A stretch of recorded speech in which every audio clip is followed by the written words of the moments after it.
جائے تو اس کا اچھا سا نام رکھے. جیسے عمر ابن خطاب نے اس والد کو تاکید کی تھی کہ اچھی ماں کی تلاش، دوسرا حق اچھا سا نام رکھے. اس نے دونوں حق مارے تھے، مجوسیہ مال لیا تھا، نام گبریلا رکھا تھا. دوسرا حق کیا ہے؟ چوتھا حق جو ہے اس کا اچھا سا نام رکھے. اب اس کے تعلق سے جامع ترمذی کی روایت ہے، سمرہ بن جندب رضی اللہ عنہ سے اس کے راوی فرماتے ہیں ہر بچہ عقیقے کے بدلے رہن ہوتا ہے، اور فرمایا اس کی پیدائش کے 7ویں دن اس کا عقیقہ کیا جائے، اس کا اچھا سا نام رکھا جائے، اس کے سر کے بال منڈائے جائے. کیا کام کرنا ہے آپ کو پیدائش کے بعد؟ اس کا عقیقہ 7ویں دن، ایک اچھا سا نام، اور جو ہے اس کے سر کے بال نکالنا. تو نام اس کا حق ہے، یاد رکھیے، بیسک رائٹ ہے اس کا. اور ناموں میں صحیح مسلم کی روایت ہے، آپ صلی اللہ علیہ وسلم سے پوچھا گیا ناموں میں اچھے نام کیا ہے؟ تو کہا عبداللہ اور عبد الرحمن، اور اس کے علاوہ اللہ کی جتنے اسماء و صفات ہیں آپ کے ساتھ وہ، اور اس کے بعد انبیاء علیہ الصلوۃ والسلام کے نام. تو آپ کے پاس چوائس ہے، اللہ کے اسماء و صفات اور اس کے علاوہ انبیاء کے نام. لیکن ہمارے پاس جب نام کا بھی معاملہ آتا ہے، جبکہ یہ حق ہے، اور اس کی میکسیمم لمٹ کیا ہے معلوم ہے آپ کو نام رکھنے کی؟ کب تک نام رکھ سکتے ہیں آپ؟ 7 دن. 7واں دن میکسیمم لمٹ ہے. پیدائش سے پہلے طے کیجئے نا. ایک انسان، ایک عورت حمل سے آئی، آپ باپ بننے والے، وہ ماں بننے والی ہے. ابھی آپ کو کم از کم 7 مہینے پہلے پتا چل گیا کہ آپ کو اولاد ہونے والی. صرف 2 نام چننا ہے آپ کو، ایک لڑکے کا اور ایک لڑکی کا. لڑکا ہو تو یہ، لڑکی بھی تو یہ، 2 ہے نا. وہ نہیں، وہ پیدا ہونے کے بعد اب کیا نام رکھنا؟ تو فال کھول رہے اس کو. قرآن کھولو، کون سی تاریخ کو پیدا ہوا، کون سا مہینہ تھا، کون سا تاریخ تھا، کون سی آیت، ہاں یہ نام رکھو. کچھ بھی نہیں اس میں، وہ فال کھول کے نام. یا پھر جو ہے نام چاہیے، نام یونیک، نام یونیک. بہت سی بار آئر سی فون آتے ہیں اور سب سے زیادہ کال اسی کی مسئلے آتے ہیں. اچھا سا نام دیجیے. اچھا نام عبداللہ، لڑکا ہے، نہیں نہیں نہیں نہیں. عبد الرحمن، نہیں نہیں نہیں نہیں، یہ بھی نہیں جمے گا. عبدالحی، عبدالصمد، عبداللہ، نہیں، سب پرانے نام دکھ رہے ہیں. تو کچھ اچھا سا نام. اچھا کیا، اس سے زیادہ کیا دوں میں آپ کو؟ اللہ کے نام دے رہا ہوں. نہیں، ذرا یونیک نام چاہیے. مطلب یونیک نام. تو یونیک نام تو بڑے ہیں، اب رکھنا چاہے تو اسٹیئرنگ، مڈ گارڈ. یونیک کوئی رکھتا ہے کیا؟ مڈ گارڈ خان، کتنا اچھا نام ہے. کوئی نہیں ملیں گا آپ کو دنیا میں، رکھیے، کوئی مسئلہ نہیں. بمپر، مطلب ایسے نام نہیں ملیں گے نا آپ. کہاں ملیں گے؟ ارے نہیں نہیں نہیں، آپ تو تھوڑا سا بگڑ گئے. ہم میں اللہ کے آپ کو اچھے والا، اللہ کے آپ یہ بولیے کہ یہ اللہ کے نام بڑے اچھے ہیں، ہم جو ہے دوسرے چاہ رہے ہیں. نہیں کچھ اور، تو یہ کہاں سے لائیں گے؟ مطلب یونیک کہاں سے ہوں گا ہر شخص کا نام؟ اتنے اچھے اچھے نام ہیں. اور آپ کو کتنے بچے ہوں گے؟ ہو کے نہیں تو نہیں. اللہ کے اتنے اسماء و صفات ہے، ایک کے بعد ایک. میں یہ نہیں کہہ رہا ہوں دوسرے نام رکھنا غلط ہے، میں یہ کہنا چاہ رہا ہوں کہ اچھے تو پھر یہ ہے. پھر انبیاء علیہ الصلوۃ والسلام کی ایک فہرست جس نے 25 نام تو قرآن نے لی، 25 آپ کے پاس وہ موجود ہے. اس کے علاوہ سلف صالحین صحابہ کے 1,24,000 نام آپ کے پاس ہے. اب اس میں بھی آپ کو پھر آپشن چاہیے کہ یونیک، تو پھر یونیک نام تو ایسے کچھ ہو سکتے ہیں جو اس زمانے میں نہیں تھے، جو ابھی بھی لوگ رکھتے نہیں ہیں، وہ رکھ لیجیے، آپ ہو جائیں گا. بہرحال اچھا سا نام پہلے سے چوائس کیجیے. لاسٹ ڈیٹ نام رکھنے کی 7th ڈے پہلے سے چوائس کیجیے. آپ صلی اللہ علیہ وسلم گھر بیٹا پیدا ہوا، جبرائیل اور کہا اے ابو ابراہیم. کیا کہا؟ جبرائیل علیہ السلام آئے اور کہا اے ابو ابراہیم. مطلب رسول اللہ نے پیدائش سے پہلے نام سوچ لیا تھا کہ لڑکا ہوں گا تو کیا نام رکھوں گا؟ ابراہیم. تو جبرائیل جیسی پیدائش کے بعد آیا تو کیا کہا اللہ کے رسول کو؟ اے ابو ابراہیم.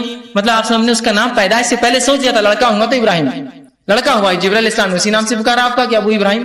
تو پتا چلا پیدائش سے پہلے طے کر سکتے ہیں. Maximum limit 7th day. اب نام کا تو معاملہ ایسا ہے، بھائی لڑکا پیدا ہو گیا، اب کیا نام رکھنا؟ لڑکی پیدا ہو کیا نام رکھنا؟ دادا بول رہے یہ نام، نانا بول رہے نام، میں سوچ رہے نام، ان کی ماں سوچ رہی ہے نام، چچا بول رہے نام، ماموں کی نام پسند نہیں، دادا. تو ابھی ہم نے اس کو سوچے نام اس کا چنو رکھیں گے. ابھی چنو کو بعد میں نام دیں گے، ابھی چنو رہیں گا.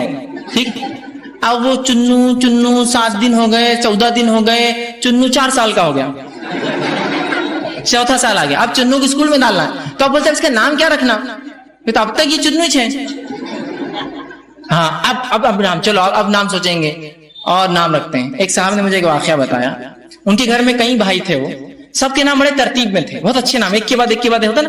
کبھی کبھار ایک گھر میں اگر کئی اولادیں ہوں تو لوگ بڑے اچھے نام رکھتے ہیں، اور کچھ لوگوں کو کچھ ناموں سے ایسی انسیت محبت ہوتی کہ وہی نام رکھتے ہیں.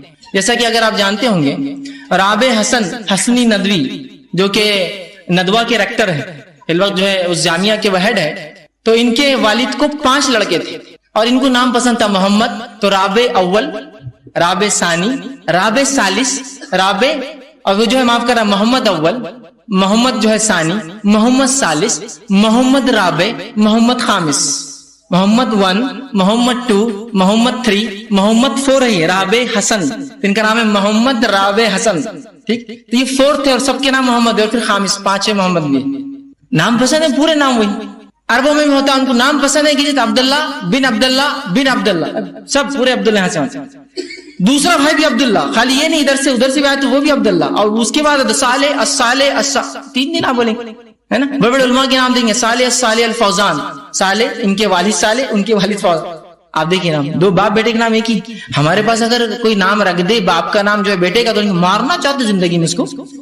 دادا زندہ اور پوتے کا نام تم نے وہی رکھ دیا، ہوتا ہے نا، دادا سمجھو علی ہے، پوتے کا نام رکھ دیا علی۔ کیسے لوگ ہیں یار، دادا حیات اور بچے کا نام رکھ دیا علی، تو کیا مرنا ضروری ہے دادا کا علی رکھنے کے لیے اس کا نام؟ عجیب، اچھے نام کم ہے، قلت ہے تو ریپیٹ کیجئے اس نام، کیا اچھے نام رکھیے، یہ اس کا حق ہے، اور عقیقہ بھی اس کا حق ہے، اس لیے کہ حدیث میں الفاظ ہے بچہ عقیقے کے بدلے رہن ہوتا ہے، تو یہ چوتھے حق میں یہ بھی جوڑ لیجیے آپ کہ اس کا اچھا سا نام رکھنا اور اس کا عقیقہ کرنا۔ حدیث کے الفاظ دیکھیے، بچہ عقیقے کے بدلے رہن سمجھتے ہیں، کوئی چیز دیکھیے کوئی چیز لینا، رہن ہوتا ہے، تو لہذا 7th ڈے اس کا 7ویں دن عقیقہ کیا جائے اور اچھا سا نام رکھا جائے اور اس کے سر کے بال نکالے جائے۔ اسی کے ساتھ اور چیزیں آپ جو جوڑ سکتے وہ یہ ہے جو آپ صلی اللہ علیہ وسلم ثابت ہے، وہ یہ ہے کہ 7ویں دن اس کی ختنہ بھی کر سکتے ہیں، اور صحابہ سے ایک عمل آتا ہے، اور آپ سے بہرحال ایک اور عمل آتا ہے ختنہ کے ساتھ۔ آپ صلی اللہ علیہ وسلم جب بال ترشواتے تو بالوں کے وزن کے برابر سونا یا چاندی خیرات کرتے، اور صحابہ سے ایک عمل ملتا ہے وہ یہ کہ بال ترشوانے کے بعد دودھ میں وہ زعفران ڈالتے اور اس کے بعد اس کے سر پہ لگاتے۔ اس کی یہ سنت سے نہیں لیکن صحابہ کا یہ عمل تھا۔ اس کی حکمت علماء لکھتے وہ یہ ہے کہ اس کے کرنے سے اس طرح سے اس کے بالوں، جب وہ وسترا لگتا ہے نا، وسترا چونکہ لوہے کا ہوتا ہے تو خراشیں آ جاتی ہے، انفیکشن ہو سکتا ہے، تو زعفران چونکہ ایک قسم کا اینٹی بایوٹک ورک کرتا ہے، تو زخموں پہ وہ دودھ میں ملا کے زعفران لگاتے تھے۔ تو یہ بھی عمل آپ چاہیں تو صحابہ کا طریقہ کر سکتے ہیں۔ سنت لیکن کیا ہے، اس کا عقیقہ، اچھا سا اس کا نام، ٹھیک ہے، اس کے سر کے بال ترشوانا، اور اس کی جو ہے بالوں کے وزن کے برابر روپیہ پیسہ چاندی سونے کے اب کتنا ہوتا ہے، وہ کوئی گرام کے آدھے گرام کے کچھ پاؤ حصہ بھرتا ہے، اس کے بدلے آپ کیش دے دیں۔ اور ایک عمل ختنہ کروا سکتے کہ لڑکا ہو تو 7ویں دن، اور اس کے علاوہ جو ہے صحابہ سے جو ملتا ہے سر پر دودھ کے اندر زعفران ڈال کے لگانا، تو یہ ہے سنت عمل۔ تو پیدائش کے بعد نام رکھیے، اس کا عقیقہ کیجیے۔ اور مائی عائشہ رضی اللہ عنہا فرماتی ہے، مسند احمد کی روایت ہے کہ لڑکے کے لیے 2 دم اور لڑکی کے لیے 1 دم، لڑکی کے لیے 2 بکرے یا دمبے، اور لڑکے کے لیے 2 بکرے یا 2 دمبے، اور لڑکی کے لیے 1 بکرا یا 1 دمبا، یہ قربانی میں آپ دیں گے۔ یہاں ایک مسئلہ ہوتا ہے، لوگ بڑے حصے میں، بڑے جانور میں حصے نکالتے ہیں۔ بڑے جانور کتنے حصے ہوتے ہیں؟ 7، تو 7 کے حساب سے ایک حصہ ہوتا ہے 1 بکرا، مطلب 2 حصے، تو ایک، اگر آپ کو 3 لڑکے 1 لڑکی ہے تو 1 بیل کر دو، نہیں ہوتا۔ حدیث میں واضح الفاظ ہیں، اور نبی اکرم صلی اللہ علیہ وسلم پوری زندگی جتنے آپ کے گھر کی اولادیں، حسن ہوئے، حسین ہوئے اور دیگر ہوئے، اس کے علاوہ صحابہ کی جتنی اولادیں ہوئے، کسی نے بڑے میں عقیقہ نہیں کیا۔ عقیقہ صرف چھوٹے جانور میں ہوتا ہے، ٹھیک ہے۔ تو بہرحال تو عقیقہ اس کا کرے، ٹھیک ہے، اور جو ہے ختنہ کرے۔ ختنہ کے تعلق سے بھی بہرحال کیا کیا ہوتا ہے مجھے بتانے کی ضرورت نہیں۔ ختنہ کو ایک تو خامخواہ مؤخر کیا جاتا ہے۔ دیکھیے بچوں میں اتنی صلاحیتیں ہوتی ہیں کہ ان کی 7ویں دن ختنہ کرے تو کچھ نقصان نہیں ہوتا۔ آپ کو لگتا ہے زخم ہو جائیں گا، اتنی نازک جگہ ہے اس کی شرمگاہ اور پتہ نہیں کیا، کچھ نہیں ہوتا ہے بچوں کو۔ اللہ نے ایسا بنایا ہے انسان کے بچوں کو، اور جس کو ہمیں چونکہ کیا ہوتا ہے ہندوستان میں اس کا عمل نہیں۔ آپ عربوں کو دیکھیے، ان کے بچوں کی ختنہ 7ویں دن کرتے ہیں۔ کوئی ہندوستان ہے تو کہے ہاں اتنے سے بچوں کو زخم کیسا ہوا؟ ارے زخم نہیں ہوا، اسی ختنہ ہوا۔ اچھا اتنے بچے ختنہ، او ہم تو 7 سال کے انتظار میں تھے، آپ نے 7ویں دن کر دیا، کوئی تکلیف نہیں؟ نہیں۔ کوئی خون نہیں بہا اس کا؟ نہیں۔ کوئی جھٹکے وٹکے فٹس نہیں ہے اس کو؟ نہیں۔ کوئی کمزوری نہیں آئی اس کو؟ ارے کچھ نہیں ہو بھائی، اچھا تھا، اور 7 دن میں کیا 14 دن تک بچہ فریش ہو گیا، پورا ختنہ اتنا ہو گیا، ایک دم فریش ہو گیا۔ اب ہمارے پاس ختنہ تو کیا ختنہ ہے بھائی، 7 8 سال کا ختنہ نہیں ہو رہی ہے۔ اس کے بعد اس کو پورا شعور آ گیا کہ کیا ہوتا ہے۔ پڑوسی بول رہا چوڑیاں اڑنے والی ہے، سونے کی چوڑیاں اڑنے والی ہے، تیرا یہ ہونے والا ہے، غیر غلط باتیں اس کی ذہن میں آ رہی ہے۔ پھر ختنہ کا پروگرام ہوتا ہے، پھر لوگ جمع ہوتے ہیں، اس مجلس میں لا کے اس کو ننگا، 7 سال کے بچے کو آپ ننگا کریں گے اتنے لوگوں کے سامنے تو وہ عزت رکھیں گے آپ کی، پھر بڑا ہونے کے بعد پھر اس کو ننگا کر کے بٹھاتے ہیں، پورے مرد جمع ہے اور بالخصوص عورتیں، ماں پلو ڈال کے کھڑی ہے، رشتہ دار کھڑے ہیں، وہ کیا ہوتا ہے، دعائیں ہو رہی اس کی، اور اس کے بعد ختم ہو گیا۔ اب اتنی عمر میں اس کی ختنہ، پھر اس کو ایک لال کپڑا تاکہ پوری دنیا میں اعلان ہوگی اس کی ختنہ ہوئی ہوئی ہے۔ پھر وہ 10-15 دن گھوم رہا ہے، چونکہ زخم جلدی نہیں سوکھتے، انسان بڑا ہو جاتا ہے، بچپن میں کرنے میں کوئی پرابلمس نہیں، بچہ شرماتا بھی نہیں ہے، اس کو سمجھ بھی نہیں ہوتی، نہ وہ ہلتا ڈلتا ہے، نہ وہ کچھ کرتا ہے، ہو گیا۔ اور بچہ بھاگ رہا ہے، یہ لال اس میں کیوں بھاگ رہا ہے؟ تو بولے اس کی ختنہ ہوئی ہوئی ہے۔ ایک صاحب مجھے ملے، انہوں نے کہا کہ میں ہندوستان میں جب پہلی بار آیا تو ایک بچے کو دیکھا لال لنگی میں بھاگ رہا اور ونڈو سامنے سے کھلی ہوئی ہے. مطلب میرے کو حیرت یہ ہو رہی کہ لنگی تو پہنتے شرمگاہ چھپانے، اس کی شرمگاہ کھلی تھی. تو میں نے کہا اچھا میں سمجھ گیا کیا معاملہ ہو. میں نے کہا اس کی ختنہ ہوئی تھی. تو کہا ختنہ ہوئی تھی. مجھے بڑا تعجب ہوا، اس لیے کہ میں نے کبھی اتنے بڑے انسان کی شرمگاہ نہیں دیکھی. 7 سال کے بچے کی میں نے دیکھی، اس لیے کہ سعودی عرب میں یہ چیزیں نہیں دیکھنے کو ملتی ہم کو عرب ممالک کی، جیسے اتنا بڑا بچہ اور اس کی شرمگاہ کھلی ہے. میں نے کبھی نہیں دیکھی. تو مجھے بڑا تعجب ہوا یہ کیا رسم ہے یا یہ کون سی قوم ہے جو بچوں کو ایسے کپڑے پہناتی کہ سامنے سے کھلا اور لنگی آ کے وہیں رک جاتی ہے لال کلر کی. میں نے کہا نہیں یہ مسلم بچہ تھا بھائی، میرے کوئی دوسری قوم نہیں تھی، ہمارا ہی بچہ ہے وہ، لیکن اس کو ختنہ ہوئی اس کی. تو کہا اتنی دیر بعد. میں نے کہا اب جانے دیجیے کیا معاملہ ہے اس امت کا، بس کرائے یہ بڑی بات ہے، نہیں کرتے تو 18-20 سال میں شادی سے پہلے کرنا پڑتا. مسئلہ اس طرح سے. تو ٹھیک ابھی ہو گئی، بڑی بات ہے، لیٹ اٹ بی، مطلب چلنے دو معاملہ، کم از کم کر تو رہے. 7ویں دن ختنہ کرائیے. ختنہ کا کوئی اچھا ختنہ کرانے کے بعد ختنے کا جمعہ کی. ایک صاحب بولے ختنہ کی جمعہ کی. میں نے کہا شادی کی تو سنا تھا، ختنہ کی جمعہ کی تو یہ یونیک ایونٹ دکھ رہا مجھے، بالکل نیا. ختنہ کی جمعہ کی، واہ واہ. میں نے کہا مسلمانوں کو ہر جمعہ چاہیے، بس کسی شادی کے بعد کا جمعہ کی، مرنے کے بعد کا جمعہ اس کی مغفرت کے لیے، ختنہ کے بعد کا جمعہ ختنہ کی جمعہ کی. کیا گاڑی لینے کے بعد کا پہلا جمعہ فلاں کی زیارت ہے نا، تو جمعہ پہلا. تو اب پتا نہیں کیا ہے یہ سب نہیں. ختنہ کیجئے، اس کی بچپن میں کر دیجئے تاکہ بڑا ہونے کے بعد کریں گے شرم اور حیا محسوس کریں گا، اور جب آپ اسے بیاہی کروائیں گے تو برا ہوگا. اور اگر نہ کیا ہو تو خاموشی سے کروائیے، اللہ اعلان کر کے، پبلک جمع کر کے. کیا آپ کو اچھا لگ رہا ہے اتنا بڑا بچہ اس کو آپ ننگا کریں گے؟ بچوں کو بہت چھوٹی عمر سے شعور آ جاتا ہے، یاد رکھیے. آپ ان کو ایسا کریں گے تو یا تو ایک تو بیاہے بن جائیں گے، یا تو دوسرا وہ آپ کو بیاہے کرنے میں محسوس نہیں کریں گے. کبھی آپ کو ضرورت پڑ گئی تو وہ کہیں آپ بوڑھے ہیں، آپ کو ضرورت ہے پیشاب پاخانہ آتا ہے، وہ بھی اتار دیں گے اس کے بھی سامنے، بولیں گے اس نے کام ہے کچھ ہے، اس کو لگتا ہے عام کام ہے، یہ کوئی مسئلہ نہیں. حیا بڑی اہم چیز ہے، ٹھیک ہے. تو چپ کر کریے اگر نہ ہوئی، لیٹ ہو گئی تو.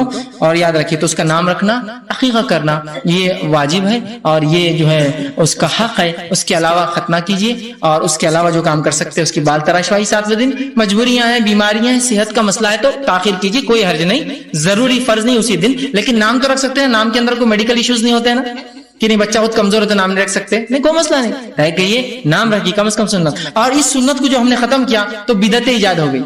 7ویں دن عقیقہ کرنا چھوڑ دیا تو کیا ایجاد ہوا؟ 7ویں دن سے پہلے ایک چیز کرتے ہیں واپس، چھٹی. اور 7ویں دن کے بعد ایک دن کرتے، 40ویں دن کیا؟ چلا. سنت جب ختم ہوں گی تو بدعتیں رائج ہوں گی، یہ بدعتیں ہیں. چھٹے دن کیا ہوتا؟ عورتیں جمع ہوتی، بوڑھی عورتیں، لڑکی ہو تو اس کو چھوٹے چھوٹے چیزیں لاتے، چھوٹی بکیٹ، چھوٹی ہنڈی، چھوٹا میں نے یہ کیا ہے تو بولے یہ اس کا پہلا جہیز ہے. لڑکا ہو تو مردانے کچھ چیزیں لا کے اس کو دیتے ہیں. اس کے بعد عورتیں بیٹھتی ہے، کچھ بتی جلاتے ہیں، اس پر کچھ چھری وری سے کچھ وہ جمع کرتے، اس کا دھواں اس سے نکالتے کاجل ہے نا. پھر چھٹے دن سے کاجل لگاتے، ایک جھولی میں ڈال کے سوچاتی ہے، کیا بولے چھٹی ہے. اچھا چھٹی ہوگی، اس کے بعد اب کیا ہے؟ اب چلا ہوں گا. اس کے بعد وہ 7ویں کا کیا ہے جو شریعت میں نہیں، ماں بچی دور ہے، بچہ اکیلا ہے، ماں ادھر بچہ ادھر، صرف باپ ادھر، کیا کریں گے ہم، ہے نا. کیسے بہانے شریعت کے بعد سنت کو ترک کرنے کی. 40ویں میں اگر عورت بیمار ہے تو ایسا کرتے کہ نہیں آنا پڑے گا، دواخانے سے آ کے بیٹھو وہاں 10 منٹ بیٹھنا پڑے گا، اس لیے کہ چلا اتنا پیسہ خرچ کر رہا ہوں. سنت پہ عمل کیجیے، جانور ذبح کیجیے، بکرے لائیے اور عقیقہ کیجیے. کوئی ضروری نہیں دعوت دے اس کی، چاہے تو گوشت بانٹ دیجیے، چاہے تو کھا لیجیے، چاہے تو لوگوں کو بلائیے، آپ کا اپنا مسئلہ ہے. لیکن سنت خامخواہ لوگوں کے لیے اور اپنی سہولت کے لیے دین کو مت بدلیے، دین کے حساب سے اپنے آپ کو بدلیے. 7واں کہہ دیا نا تو 7واں پھر ختم ہوا. 7ویں دن کرنا ہے آپ کو. پیسہ نہیں ہے تو ٹھیک ہے، کوئی بات نہیں، اللہ نے مال دولت نہیں دیا، چھوڑ دیجیے، وہ مسئلہ نہیں. لیکن سب کچھ ہونے کے بعد مؤخر کرنا شریعت درست نہیں ہوگا. ٹھیک. اسی طرح اس کا جو ہے معاف کرنا، چوتھا حق اس کا نام رکھنا، 5واں حق اس کا 7ویں دن اس کا عقیقہ اور اسی ختمہ کرنا. اس کا 6واں حق جو ہے وہ یہ ہے کہ رزق حلال سے اس کی پرورش کرنا، حلال رزق سے اولاد کی پرورش کرنا. اور نہ صرف حلال رزق سے اولاد کی پرورش، اس کے پیدائش کے وقت بھی کوئی حرام چیز نہ کھائے، آپ یاد رکھیے. لیکن اس کا ہرگز مطلب یہ نہیں کہ جب بچہ پیدا ہونے والا تو حرام کھانا چھوڑ دو، مطلب کماتے رہو کھاؤ مت، پھر جب ہو جائے گا تو پھر اس کرنا ہے، کبھی نہیں. اس لیے کہ جس اولاد کی پرورش آپ حرام سے کریں گے، کیا آپ امید کرتے وہ اولاد آپ کی اطاعت گزار ہوں گی؟ حرام کھانے والوں کی اللہ دعائیں قبول نہیں کرتا ہے. صحیح مسلم کی روایت ہے، آپ صلی اللہ علیہ وسلم فرماتے ہیں ایک شخص ایک اونٹ پر نکلا، اس نے اونٹ کو ریگستان میں صحرا میں باندھا، وہ اکیلا تھا. اس کے بعد وہ تھوڑی دیر سو گیا، جب نیند سے جاگا اونٹ سامان کے ساتھ غائب، اونٹ سامان کے ساتھ غائب. جبکہ حدیث میں آتا ہے اللہ مسافر کی دعا رد نہیں کرتا. یہ شخص اپنے گریبان کو اٹھاتا ہے، گلگلاتا ہے اللہ کے سامنے، عاجزی کرتا ہے اور اٹھا کر کہتا ہے اللہ میری دعا قبول کر، اس اونٹ کو بھیج دے ورنہ موت ہے میرے لیے. تو اللہ رب العزت فرماتا ہے، حدیث قدسی ہے، میں اس کی دعا کیسے سنوں؟ اس کا کھانا حرام، اس کا پینا حرام، اس کا پہننا حرام، میں کیسے اس کی دعا سنوں؟ نہیں سنتا اللہ دعا۔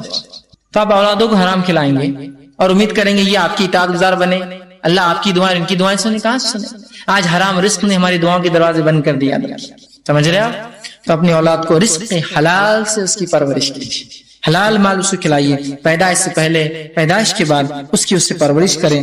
اور مسند احمد کی روایت ہے، رزق حلال کی اہمیت کیا ہے سنیے۔ مسند احمد کی روایت ہے، حسن بن علی رضی اللہ عنہما، جب یہ چھوٹے تھے حضرت حسن رسول اللہ صلی اللہ علیہ وسلم کے نواسے، ایک مرتبہ آئے اور صدقات کی کھجور جو آپ کے گھر پہ آتی تھی اور آپ لوگوں کو بانٹتے تھے، اس کھجور میں سے ایک ٹکڑا لیا اور لے کے منہ میں ڈال لیا اور چبانے لگے۔ جو ہی آپ صلی اللہ علیہ وسلم نے دیکھا کہ حسن نے صدقے کا کھجور کھایا ہے اور زکات اور صدقہ آل رسول پر حرام ہے، تو حسن ابن علی نے کیا چیز کھا لی تھی؟ حرام چیز نا، یہ تو آل محمد پہ حرام ہے۔ آپ فوراً لپکے حسن رضی اللہ عنہ کے منہ میں انگلی ڈالی اور نکال کر کھجور پھینکا اور کہا کہ میری آل پر صدقہ اور زکات حرام ہے۔ تو آپ نے جو بچے سے کہا کہ تم نے جو ہے صدقے کا کھجور کھا لیا تھا، صدقہ ہمارے جو ہے خاندان پر حرام ہے، سمجھ رہے آپ بات کو؟ تو آپ نے نکال کر پھینکا، حرام چیز تھی نا اس کے لیے، اس بچے کے لیے، تو بچپن سے ان کو حلال کھلائیے۔ حرام غلطی سے بھی کھائے تو ان کی ہاتھ روکیے، حرام مت کھلائیے، اس لیے کہ جب آپ اولاد کو حرام کھلائیں گے تو کیا دعائیں اور کیا باقی معاملات اور کیا فرمانبردار اور کیا اطاعت گزاری آپ امید کرتے۔ آج ہمارے حرام رزق نے ہماری اولادوں کو ہم سے دور کر دیا ہے۔ رشوت خوری کیا عام ہو چکی ہے، سود عام ہو چکا ہے، اتنا عام کہ سود سے کمائی بھی چیز کی حلال ہوں گی آپ کے لیے۔ رشوت خور نہیں بھائی، رشوت کہاں لیتے ہیں، ہم تو تحفے لیتے ہیں، سبحان اللہ۔ چیز کا نام بدلنے سے کیا وہ چیز کی اہمیت، اس کی اصلیت ختم ہو جاتی ہے؟ آپ ایک گندی غلاظت تو کہیں گے یہ مٹھائی ہے، تو کیا اس کی حیثیت ختم ہو رہا ہے، اصلیت ختم ہو جائیں گی؟ وہ گندگی ہے، یاد رکھیے، وہ نجس ہے، وہ گناہ ہے، یاد رکھیے۔ اور آپ سمجھیں رشوت دینے اور لینے والے دونوں پر لعنت بھیجیے، یاد رکھیے، سمجھے آپ بات کو؟ تو رشوت خوری، یہ حرام خوری ہماری اولادوں کو برباد کر دیں گی۔ تو حلال اس سے اسے کھلائیے اور اپنا مال ان پر حلال مال خرچ کیجیے۔ بہت سے لوگ اولاد پر مال نہیں خرچ کرتے، تعلیم لینا ہے مجھے فلاں، کوئی ضرورت نہیں، لباس چاہیے مجھے، کوئی ضرورت نہیں، فلاں چیز ضرورت ہے، کوئی ضرورت نہیں۔ دیکھیے میں بیجا خرچ کے بالکل خلاف ہوں، لیکن بجا خرچ تو دینا چاہیے نا۔ کچھ لوگ ہوتے گھر کے اندر لا کے رکھا انہوں نے آئس کریم کا ڈبہ، لیکن آئس کریم کھاتے نہیں، رہنے دو بس، وہ لایا کیوں بھائی؟ پھر لایا کیوں؟ لانے کی حیثیت تو پھر کھا رہے کیوں نہیں اس کو؟ ہوتا ہے نا، یہ کنجوسی اسی کہتے ہیں، کنجوسی کہتے ہیں۔ موبائل فون تو لے لیا، مس کال دیتے بیٹھتے ہیں، لیا کیوں؟ اتنی بخیلی۔ یہ الگ بات ہے کہ آپ پیسے نہ لمبی بات کرنا تھی تو آپ، لیکن ہر شخص وہ کر رہا ہے۔ گھر میں اے سی لگا ہے کبھی چلتا نہیں ہو، آفس میں اے سی لگا ہے کبھی کھلا نہیں پہلے دن سے آج تک، تو 50,000 کا اے سی لیا اور چلاتا نہیں یار، کیسی عجیب کنجوسی کا حال ہے۔ تو کنجوسی وہ ہوتی ہے کہ انسان بس ہو استعمال نہ کرے۔ گاڑی استعمال مت کرو، پیٹرول لگیں گا نا اس کو، موبائل ہے، اس طرح سے بات مت کرو بیٹا، پیسے خرچ ہوں گے نا، اب کیوں لے رہی چیز چیز؟ وہ چپل لی اور بغل میں لے کے گھومیے پھر اس کو، اس لیے کہ گھس جائیں گی نا نیچے چلیں گی، تو ضرورت کیا ہے پھر اس کی؟ یہ جو بے وجہ کنجوسی کرتے اور اپنے اولاد پہ خرچ کیجئے، اس لیے کہ اولاد پر کیا گیا خرچ بڑا افضل خرچ ہے، یاد رکھیے۔ ورنہ بہت سے لوگ سمجھتے مال خرچ کرنے کا ثواب صرف مسجد اور مدرسے میں ملتا، ارے یہ بھی جگہ آپ کی خرچ کرنے کی، اور سب سے افضل جگہ، آئیے حدیث سن لیجیے، آپ صلی اللہ علیہ وسلم نے فرمایا اور کہا، ایک دینار ہے جو غلام کی آزادی میں خرچ ہوا، ایک دینار ہے جو غلام کی آزادی میں خرچ ہوا، ایک دینار ہے جو اللہ کی راہ میں جہاد میں خرچ ہوا، ایک دینار ہے جو مسجد میں خرچ ہوا، اور ایک دینار ہے جو گھر والوں پہ خرچ ہوا۔ افضلیت کے اعتبار سے گھر والوں پہ خرچ کیا دینار سب سے افضل ہے۔ ایک دینار ہے غلام آزادی میں خرچ ہوا، ایک دینار ہے جو جہاد میں خرچ ہوا، ایک دینار ہے جو مسجد میں خرچ ہوا، اور ایک دینار ہے جو بیوی بچوں پہ خرچ ہوا۔ افضلیت کے اعتبار سے بیوی بچوں پہ خرچ کیا گیا سب سے افضل دینار ہے، سب سے افضل خرچ ہے۔ حلال چیزوں میں تعلیم تربیت کے لیے خرچ کیجیے، لگائیے اس کے لیے پیسہ اپنا کما کر، اس لیے کہ یہ تو آپ افضل خرچ کر رہے، صدقہ کر رہے ہیں، آپ یہ ثواب پاتے ہیں اس کا، سمجھ رہے بات کو؟ بہت سے لوگ سمجھتے ثواب صرف وہ بھی ہے، میں انکار نہیں کر رہا مسجد مدرسے، لیکن یہ بھی افضل صدقہ ہے۔ اپنے بچوں کو اچھے سے اچھا کھلائیے، اچھے، لیکن بیجا خرچ، فضول خرچ، یہ چیز ٹھیک نہیں، یاد رکھیے، یہ تو شریعت میں حرام ہے۔ ایک روٹی کی ضرورت ہے، وہ روٹی مہنگی سی مہنگی کیوں نہ ہو، ایک ہی لیجیے، دو نہیں، اس لیے کہ دوسرا یہ اسراف ہے، ٹھیک ہے؟ اس بات کو آپ سمجھیے۔ اسی طرح 7واں نکات، 7th پوائنٹ جو اولاد کا حق ہے وہ یہ ہے کہ اولاد کے ساتھ نرمی اور شفقت کا برتاؤ ہو، محبت کرے، الفت کرے، نرمی رکھے، شفقت رکھے۔ بہت سے لوگوں کو دیکھا گیا اپنی اولاد کو ایسا بے ضرب مارتے جیسا کوئی جانور ہے، وہ نہیں، شفقت اور نرمی رکھی. نبی اکرم صلی اللہ علیہ وسلم ایک مرتبہ صحابی رسول کے ساتھ ایک دعوت میں گئے، اور غالباً میں سمجھتا ہوں زید بن حارثہ یہی صحابی رسول تھے جو آپ کے غلام تھے، آپ کے ساتھ دعوت میں گئے. وہ کہتے جب میں دعوت میں گیا تو ایک بڑی شیل میں کھانا رکھا تھا، اور میں جب کھانا کھا رہا تھا تو اچک کر سامنے والے کی پلیٹ میں اچک کر وہ طرف جا رہا تھا، چونکہ بڑی پلیٹ میں کھا رہے تھے اور ادھر سے کھا رہا تھا. تو آپ صلی اللہ علیہ وسلم نے فرمایا اے پیارے بیٹے، کیا کہا؟ اے پیارے بیٹے، جب کھانا ہو تو اللہ کا نام لو، بسم اللہ پڑھو. اس کے بعد وہ کہتے میں الٹے ہاتھ سے کھا رہا تھا، الٹے ہاتھ سے، ایک تو دور سے اور الٹے ہاتھ سے. اور جب کھانا ہو تو بسم اللہ کہو، سیدھے ہاتھ سے کھاؤ، اور جو پہلے سامنے ہے وہ کھاؤ. وہ کہتے پوری زندگی پھر میں ایسے ہی کرتا رہا. بچے نے غلطی کی، یہ آپ کے سگے بیٹے نہیں تھے، لیکن آپ نے غلام اپنے بچے ایسا پالا تھا. کیا کرے اے میرے پیارے بیٹے، یا غلام، اے پیارے بچے، جب کھاؤ تو اللہ کا نام لو، سیدھے ہاتھ سے کھاؤ، جو پہلے سامنے کھاؤ پھر آگے سے لوگ ضرورت ہے. تو ان کے سامنے تھا پھر بھی آگے سے کھا رہے، بچے تھے نا. سمجھا؟ میں اور آپ تو کیا کرتے تھے، بچہ آیا کھانے میں، نکل یہاں سے، دیکھو تمیز ہے کھانے کی، باپ کی پلیٹ میں ہاتھ ڈال رہا ہے نا. تو میں اپنے الفاظ میں آج کل کے والد کو برا مت لگنے دیجیے، میں بھی ایک والد ہوں. آج کل کے والدوں کو میں کہتا ہوں اینگری ینگ مین کرو لگا کرتے ہیں، اینگری ینگ مین. حالانکہ آفس میں یوں رہتے ہو باس کے سامنے، جی سر، جی سر، کسٹمر آ گیا، جی سر، جی سر، سب کے. لیکن جب گھر میں آ گیا اینگری ینگ مین، دھوڑ آتے، بچے بولتے باپ آ گیا، بھاگو، سب ادھر ادھر، سب دور دور. کیوں؟ کون ہے؟ ابا آ گئے. ادھر سے ماں بولتی دیکھو ابا آ گئے، ہنسنا مت ان کے سامنے، باقی سب چلتا. بچے ایک دم خاموش. اگر بچہ ہنستے بیٹھا ہوا ہے اور باپ آیا، کیوں ہنس رہے؟ ہاں نہیں، میں ایسے ہنسا تھا. خاموش، ٹھیک ہنسو مت. اس کے بعد جب باپ کھانے کو بیٹھیں گا تو ماں بولتی سرک جاؤ سب، باپ کھانا کھا رہا. اس لیے کہ ہم جو باپ ہوتے ہیں آج کل جس طرح کا ہم نے ماحول بنا دیا، جب باپ کھانا کھا رہا ہوتا ہے تو درخت وہ ایک بلی جیسا ہو جاتا ہے. بلی کی معلوم خصوصیت کیا ہے؟ بلی آپ کی بہت پالی بھی ہے، بہت چاؤ کی ہے، بہت سنبھالی بھی ہے، بہت محبت سے رکھتے. کھاتے وقت ذرا ہاتھ ڈالی اس کے پاس، وہ کیا کرتی معلوم؟ ادھر منہ رہتا ہے، ادھر پنجہ مارتی ہو تو آپ پیچھے ہٹ جاتے. کھاتے وقت بلی کسی کی نہیں ہوتی، یاد رکھیے. آپ کتنے لاڑ سے پالیے اس کو، کھانا دیجیے وہ آپ پہ غراتی، پھر وہ آپ بولتے ہیں اسے دور. تو آج ہمارا بھی معاملہ یہ کہ جب کھانے بیٹھتا ہے ایک مسلمان باپ تو بلی ایسا، تو بچے بولتے دور سے نکلو. تو اگر میرا بچہ ہوتا اور پلیٹ میں ایسا کرتا تو سب سے پہلے تو پڑتا اس کو، بولا تھا اس کو ساتھ مت دو میرے، تمہاری ماں نے بھیجی کا بھاڑ، نکلو یہاں سے، آئندہ میرے سامنے دکھنا نہیں، میرے ساتھ کھانا نہیں. اس نے یہ طریقہ ہے شفقت اور محبت کہ بچے کو ساتھ بٹھا کے کھلائیے، سکھائیے بیٹا بسم اللہ پڑھے، سامنے سے کھاؤ، انکل کو ستاؤ مت، اپنے اس میں سکھاؤ. بچوں کی تربیت دینا پڑیں گی، یاد رکھیے. تو شفقت، رحم، محبت، انسیت کا معاملہ رکھیے. نبی اکرم صلی اللہ علیہ وسلم ایک مرتبہ ایک شخص آیا بدو، آپ صلی اللہ علیہ وسلم بچے کو لے کے چوم رہے تھے، محبت کر رہے تھے، شفقت. اس نے کہا اللہ کے رسول، آپ بچوں کو چومتے ہیں، ہم اپنے بچوں کو نہیں چومتے، ہم یہ شفقت رحمت نہیں دکھاتے. تو اللہ کے رسول صلی اللہ علیہ وسلم فرماتے، اور آپ نے فرمایا اور کہا کہ اگر اللہ نے تیرے دل میں رحمت نہیں رکھی ہے تو میں کیا کر سکتا ہوں اس کے لیے؟ میں کیا کروں کہ اگر اللہ نے تیرے دل سے رحم کو اٹھا لیا ہے تو میں کیا کرتا ہوں؟ مطلب بچوں سے محبت اللہ کی طرف سے رحم کی علامت ہے. شفقت، محبت، لاڑ، پیار، انسیت.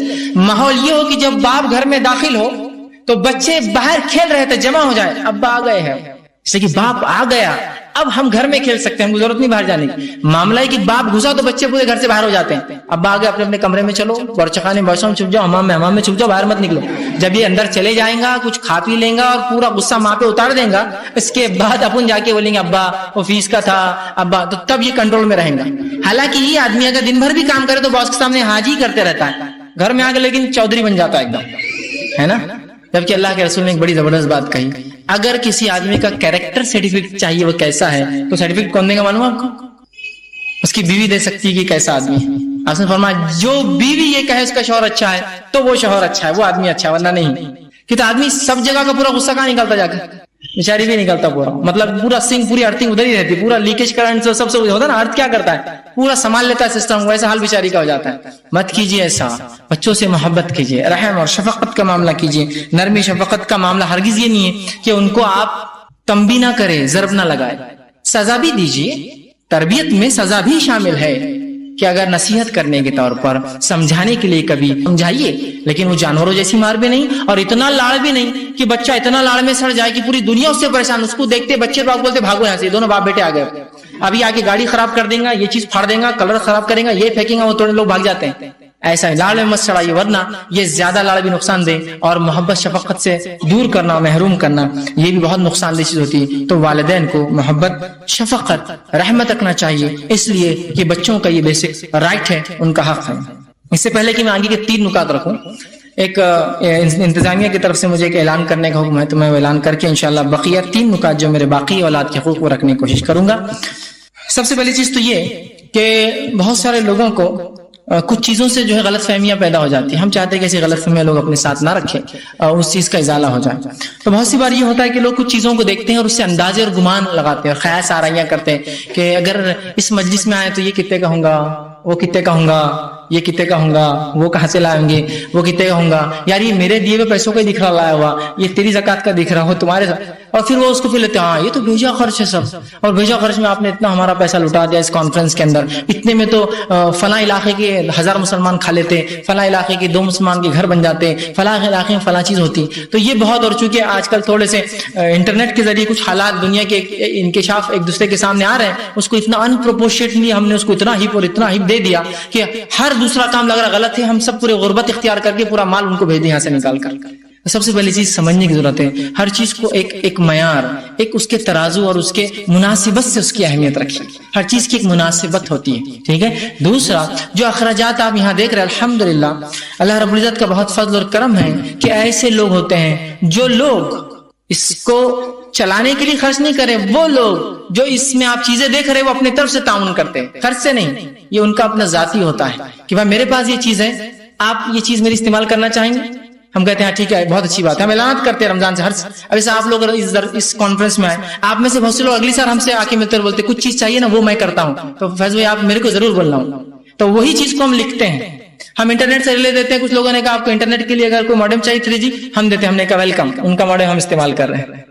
کسی نے کہا آپ فلاں چیز دیتے ہیں، کیمرے ہمارے پاس ایکسٹرا ہے آپ لیں گے استعمال کے لیے، رمضان ہے، ہم کہا ویلکم، تو پھر کیمرے لگے گا آپ دیکھ رہے ہیں۔ کسی نے کہا کہ میں اسٹیج کا کاروبار کرتا ہوں، کیا آپ کو لگا دوں 1 لاکھ، یہ ہماری طرف سے میں لا لیجیے، اس میں کوئی خرچہ نہیں ہے، ٹھیک ہے آپ لا لیجیے لگا دیں۔ کسی نے کہا ہمارے پاس یہ 3 شیڈ وہ ملتا ہے، آپ کیا چاہیں گے کہ ہم اس میں تعاون کریں ہمارا، جی بالکل جزاک اللہ اللہ۔ کسی نے کہا سسٹمز ہمارے پاس ہوتے ہیں ایکسٹرا، رمضان میں کوئی کام نہیں آتا ہم کو، اللہ کی راہ میں لگیں گے تو اچھی بات انہوں نے لا کر دے دیا۔ تو اس میں آپ یہ مت سوچیے کتنی مالیت، ورنہ آپ اگر اپنی شادی سے اس کا کمپیریزن کریں گے تو پھر یہ 25-30 لاکھ کا خرچہ ہے، یہ ایسا کچھ نہیں، یہ ہر شخص کی طرف سے تعاون ہے، کوئی یہ لا کر، کوئی یہ لا کر، کوئی وہ لا کر، کوئی اس کو چینج کرا، یہ تعاون ہوتا ہے۔ ورنہ وہ حالت کو آپ کمپیئر کر کہیں گے یہاں 10 لاکھ خرچ ہو رہا، وہاں بیچتے ہوتا تو خرچ ہو رہا ہی کہاں، پیسہ ہی نہیں ہمارے ہاتھ میں، لوگوں نے لا کر دیا، اب کیا ہم ان کو بولے یہ آپ کہاں بیچ کے وہاں بیچ دے رہے پیسہ آپ کا، مطلب آپ سوچیے نا کچھ اس کے پیچھے۔ تو بہت سے لوگ انٹرنیٹ پہ کمنٹس دیے کہ اتنا فضول خرچی کرے، حرام خرچی کرے، جبکہ ہمارے فلاں بھائیوں کو ضرورت ہے۔ میں نے کہا پچھلے 100 سالوں مسلمان پوری دنیا میں مارے گئے، ہر سال ضرورت تھی،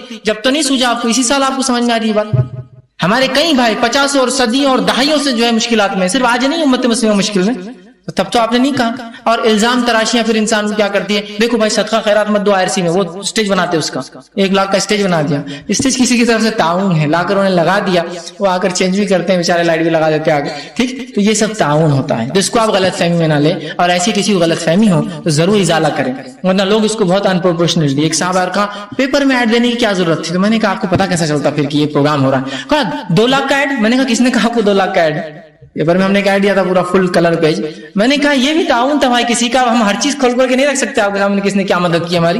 کچھ لوگ آفرز دیتے اپنی طرف سے کہ ہم چاہتے ہیں کہ آپ فلاں چیز ہم کو دیں، ہم اس کو چھاپ دیتے ہیں، ہم نے کہا ٹھیک ہے چھاپ دیجیے، لیجیے، اچھی بات ہے۔ تو تعاون ہوتے ہیں لوگوں کے، یا تو بہت کم خرچ میں، یا تو جو ہے حتیٰ کہ الحمدللہ پچھلے سالوں میں صرف مسلمان نہیں کئی غیر مسلموں نے تعاون کیا IRC کے پروگرام سے۔